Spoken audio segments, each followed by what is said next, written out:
Tu es freelance ou solopreneur et tu ne sais pas comment vendre tes produits à une entreprise. Tu n'as que deux choses à faire pour y arriver. Et avec ces deux choses, juste ça, tu vas pouvoir t'assurer des revenus et développer ton activité.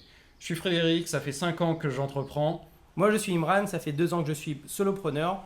On a galéré au départ pour vendre nos prestations. On va te partager ce que l'on a appris. C'est parti!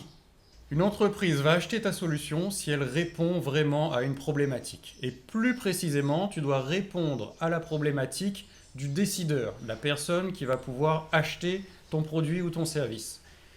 Quand tu vends quelque chose, tu as deux solutions. En fait, soit tu vends quelque chose qui est une vitamine, quelque chose qui va améliorer les performances, améliorer le rendement, ça va aller plus vite. Soit tu vends quelque chose qui résout un problème, et donc tu vends de l'effet Ralgan ou de l'antidouleur.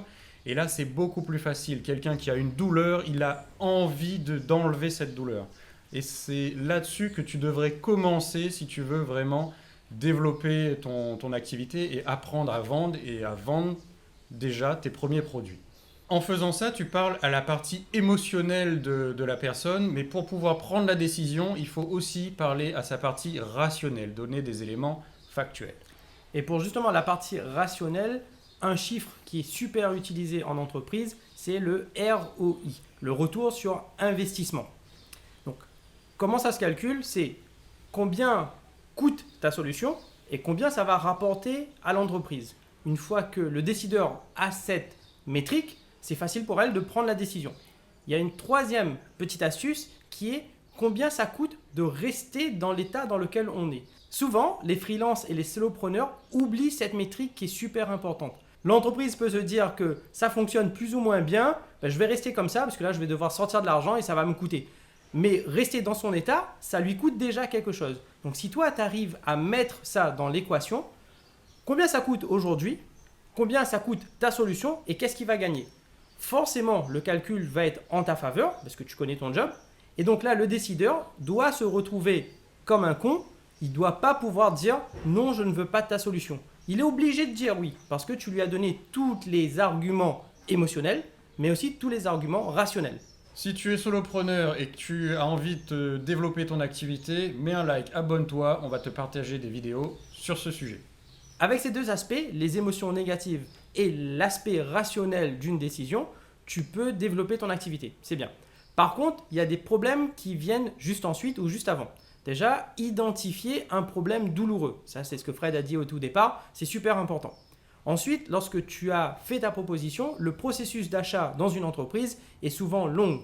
Il y a des processus de décision en interne, il y a des documents à signer, il y a des validations avec la hiérarchie. Donc ça, c'est long. Donc ça, tu dois le garder en tête entre le moment où la personne te dit « oui, c'est bon, je vais travailler avec toi » et le moment où elle signe. Parfois, ça peut avoir un certain laps de temps sur lequel toi, tu dois pouvoir combler. Autre point, tu peux accompagner ton prospect lors de sa prise de décision en lui fournissant des documents complémentaires qui l'aident, lui et sa propre hiérarchie, à prendre la décision plus facilement. Donc ça fait 3 bonus que tu peux appliquer à ce qu'on vient de se dire pour t'aider à vendre plus rapidement.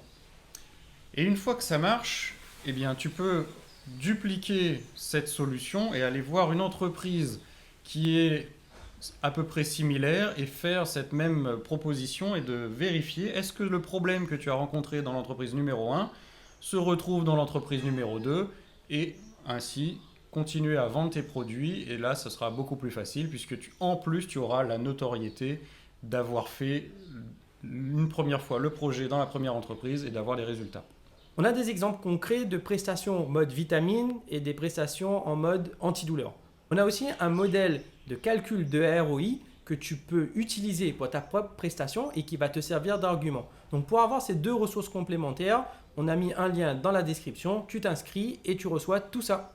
On se retrouve sur la prochaine vidéo pour continuer à avancer sur les sujets importants pour les solopreneurs.